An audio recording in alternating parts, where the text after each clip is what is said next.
Hello, അസ്സാം വലൈക്കും. അപ്പോൾ ഇന്ന് ഗോതമ്പ് പൊടി വെച്ചിട്ട് സിമ്പിളായിട്ട് റെഡിയാക്കി എടുക്കാൻ പറ്റുന്ന നല്ല ഹെൽത്തി ആയിട്ടുള്ള ഒരു ബ്രേക്ക്ഫാസ്റ്റ് റെസിപ്പിയാണ്.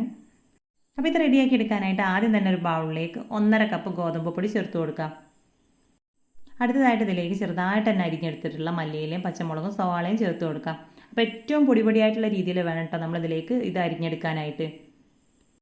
അപ്പോൾ ഞാൻ ഇതിലേക്ക് സവാള കൂടെ ചേർത്ത് കൊടുക്കുന്നുണ്ട്. അപ്പോൾ ഇത് ഓപ്ഷനിലാണ് കേട്ടോ, ഇഷ്ടമുണ്ടെങ്കിൽ മാത്രം ചേർത്ത് കൊടുത്താൽ മതി. പിന്നെ ഇതിലേക്ക് നമുക്ക് ആവശ്യത്തിനുള്ള ഉപ്പ് കൂടെ ചേർത്ത് കൊടുക്കാം. അപ്പോൾ ഞാനിവിടെ ഒരു 1/4 ടീസ്പൂൺ ഉപ്പാണ് ചേർത്ത് കൊടുത്തിട്ടുള്ളത്. ഇനി ഇതിലേക്ക് കുറേശ്ശെയായിട്ട് വെള്ളം ഒഴിച്ചിട്ട് വേണം നമ്മളിതിനെ മിക്സ് ചെയ്തിട്ടെടുക്കാൻ. അപ്പോൾ ഒരുമിച്ചിട്ടിട്ട് വെള്ളം ഒഴിച്ചിട്ട് നമ്മളിതിനെ മിക്സ് ചെയ്തെടുക്കരുത്, കുറച്ചായിട്ട് ഒഴിച്ചിട്ട് വേണം മിക്സ് ചെയ്തെടുക്കാൻ. ഒട്ടും കട്ട കെട്ടാത്ത രീതിയിൽ കുറച്ച് വെള്ളം ഒഴിച്ചിട്ട് ഇതിനെ മിക്സ് ചെയ്തിട്ടെടുക്കാം. അപ്പോൾ എനിക്കിത് മൊത്തമായിട്ട് മിക്സ് ചെയ്തെടുക്കാൻ വേണ്ടിയിട്ട് 1.25 കപ്പ് വെള്ളമാണ് കേട്ടോ ആവശ്യമായിട്ട് വന്നിട്ടുള്ളത്. അപ്പോൾ കുറേശ്ശായിട്ട് ഒഴിച്ച് കൊടുക്കുന്ന സമയത്ത് നമുക്ക് എത്രത്തോളം വെള്ളം വേണം എന്നുള്ളത് നമുക്ക് കറക്റ്റായിട്ട് മനസ്സിലാക്കാൻ പറ്റും. ഓരോരുത്തരും എടുക്കുന്ന പൊടിക്കനുസരിച്ച് നമുക്ക് വെള്ളത്തിൻ്റെ അളവൊക്കെ ചെറുതായിട്ട് അങ്ങോട്ടും ഇങ്ങോട്ടും ചേഞ്ച് ആവാനൊക്കെ ഉള്ള സാധ്യത ഉണ്ട്. അപ്പോൾ ഏകദേശം 1.5 കപ്പ് പൊടിക്ക് ഒരു 1.5 കപ്പിന് മുകളിലായിട്ട് വെള്ളം മതിയാവും.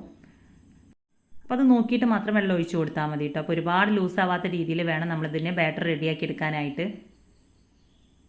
എന്നാൽ ഒരുപാട് തിക്കാവാനും പാടില്ല. ഒരുപാട് തിക്കായിട്ടുണ്ടെങ്കിൽ നമ്മൾ ദോശ റെഡിയാക്കി എടുക്കുന്ന സമയത്ത് കറക്റ്റായിട്ട് നമുക്ക് അങ്ങനെ ചുറ്റിച്ചെടുക്കാനും ബുദ്ധിമുട്ടാവും. അപ്പോൾ അതിലേക്ക് ഞാൻ കുറച്ചായിട്ട് വെള്ളം ചേർത്ത് കൊടുത്ത് നല്ലപോലെ ഒന്ന് മിക്സ് ചെയ്തെടുത്തിട്ടുണ്ട്. അപ്പോൾ ഈ ഒരു ലൂസിലാണ് കേട്ടോ നമ്മുടെ ബാറ്റർ ഇവിടെ ഉള്ളത്. അപ്പോൾ അത്യാവശ്യം കുറച്ചൊരു തിക്കായിട്ടാണ് ഉള്ളത്, എന്നാൽ ഒരുപാട് ലൂസായിട്ടുമല്ല. ഇനി ബ്രേക്ക്ഫാസ്റ്റ് റെഡിയാക്കി എടുക്കാനായിട്ട് ഇതുപോലൊരു തവ ചൂടാവാനായിട്ട് വെച്ചിട്ടുണ്ട്. അപ്പോൾ ഇത് ചൂടായി വരുന്ന സമയത്ത് നമുക്കിതിലേക്ക് നമ്മുടെ ദോശമാവ് ഒഴിച്ച് നല്ലപോലെ ഒന്ന് ചുറ്റിച്ചിട്ടെടുക്കാം. അപ്പോൾ പാൻ എപ്പോഴും ലോ ടു മീഡിയം ഫ്ലെയിമിലിട്ടിട്ട് വേണം നമ്മളിതുപോലെ മാവ് ഒഴിച്ച് കൊടുക്കാനായിട്ട്. അപ്പോഴാണ് നമുക്ക് കറക്റ്റായിട്ട് ഇതുപോലെ ചുറ്റിച്ചെടുക്കാൻ പറ്റുള്ളൂ. അപ്പോൾ ഫ്ലെയിം കൂട്ടി വെക്കാതെ നല്ലപോലെ ശ്രദ്ധിക്കണം. അപ്പോൾ അതാ 1 മിനിറ്റൊക്കെ കഴിയുമ്പോൾ ഇതുപോലെ ഒന്ന് ഡ്രൈ ആയി വന്നിട്ടുണ്ടാവും. ഇനി ഇതിന് മുകളിലായിട്ട് കുറച്ചൊന്ന് ഓയിൽ ബ്രഷ് ചെയ്ത് കൊടുത്തതിന് ശേഷം നമുക്കിതിനെ തിരിച്ചിട്ട് കൊടുക്കാം. അപ്പോൾ ഇതിന് മുകളിൽ ബട്ടറോ നെയ്യോ നിങ്ങൾക്ക് ഇഷ്ടമുള്ളത് ചേർത്ത് കൊടുക്കാം കേട്ടോ. അപ്പോൾ അത് എല്ലാ ഭാഗത്തേക്കും നല്ല രീതിയിൽ തന്നെ ഞാനിവിടെ കുറച്ചൊന്ന് കോക്കനട്ട് ഓയിലൊന്ന് ബ്രഷ് ചെയ്ത് കൊടുത്തതിന് ശേഷം ഇതിനൊന്ന് തിരിച്ചിട്ട് കൊടുക്കുകയാണ്. അപ്പോൾ ഇതിനെ തിരിച്ചിട്ട് കൊടുക്കുന്ന സമയത്ത് ഫ്ലെയിം കൂട്ടി വെക്കരുത്. കൂട്ടി വെച്ചിട്ടുണ്ടെങ്കിൽ നമുക്ക് ആ ഒരു ദോശയ്ക്ക് നല്ല ക്രിസ്പി ആയിട്ട് വരും. അപ്പോൾ ഇതേപോലെ തന്നെ നമുക്ക് കുക്ക് ചെയ്തെടുക്കുകയാണെന്നുണ്ടെങ്കിൽ മുകൾ ഭാഗമൊക്കെ നല്ല രീതിയിൽ തന്നെ കിട്ടിയിട്ടുണ്ട്. ഇനി ഇതിനെ നമുക്ക് പാനിൽ നിന്നും മാറ്റി കൊടുക്കാം. അപ്പോൾ ഓരോ ദോശയും റെഡിയാക്കി കഴിഞ്ഞതിന് ശേഷം നമ്മൾ പാനിലേക്ക് കുറച്ചൊന്ന് വെള്ളം കുടഞ്ഞു കൊടുത്തിട്ട് പിന്നെ നമ്മൾ ദോശ ബാറ്റർ ഒഴിച്ച് കൊടുക്കുകയാണെങ്കിൽ നമ്മുടെ ആ ഒരു പാനിൻ്റെ ചൂടൊന്ന് ബാലൻസ് ചെയ്യാനായിട്ട് പറ്റും. അപ്പോൾ അത് അടുത്തത് ഞാൻ സെയിം രീതിയിൽ തന്നെ റെഡിയാക്കി എടുക്കുകയാണ് കേട്ടോ.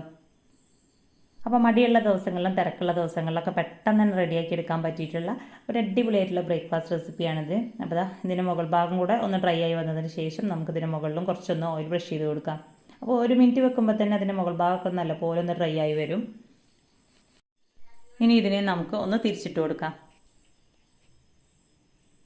അപ്പോൾ ഇത് ചൂടോട് കൂടെ തന്നെ കഴിക്കുകയാണെന്നുണ്ടെങ്കിൽ നമുക്കിതിലേക്ക് സെപ്പറേറ്റ് കറിയുടെ ഒന്നും ആവശ്യമില്ല. ഇത് ഇങ്ങനെ തന്നെ കഴിക്കാനായിട്ട് നല്ല ഒരു ടേസ്റ്റാണ്. അപ്പോൾ ബാക്കിയുള്ളതും കൂടെ ഞാൻ സെയിം രീതിയിൽ തന്നെ അവിടെ റെഡിയാക്കി എടുത്തിട്ടുണ്ട്. അപ്പോൾ 1.5 കപ്പ് പൊടി വെച്ചിട്ട് നമുക്ക് ഇവിടെ ഏകദേശം ഒരു 9 അപ്പമാണ് കേട്ടോ റെഡിയാക്കി എടുക്കാനായിട്ട് പറ്റിയിട്ടുള്ളത്.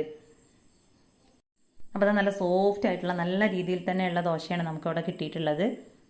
അപ്പോൾ ഇത് ദിവസം മുഴുവനും ഇതേ രീതിയിൽ തന്നെ വെച്ചാലും നമുക്ക് സോഫ്റ്റ്നെസ് ഒന്നും നഷ്ടപ്പെടില്ല. അത്രയും നല്ല രീതിയിൽ തന്നെയാണ് നമ്മുടെ ഈ ഒരു ദോശ ഇവിടെ കിട്ടിയിട്ടുള്ളത്. അപ്പോൾ ഇത് ബ്രേക്ക്ഫാസ്റ്റ് ആയിട്ടോ ഡിന്നറായിട്ടോ ഒക്കെ റെഡിയാക്കി എടുക്കാം. അപ്പോൾ സിമ്പിളായിട്ട് ചെയ്തെടുക്കാൻ പറ്റുന്ന ഒരുപാട് ബ്രേക്ക്ഫാസ്റ്റ് റെസിപ്പീസ് നമ്മുടെ ചാനലിൽ അപ്ലോഡ് ചെയ്തിട്ടുണ്ട്. അപ്പോൾ ആവശ്യമുള്ളവർക്ക് കണ്ടു നോക്കാം.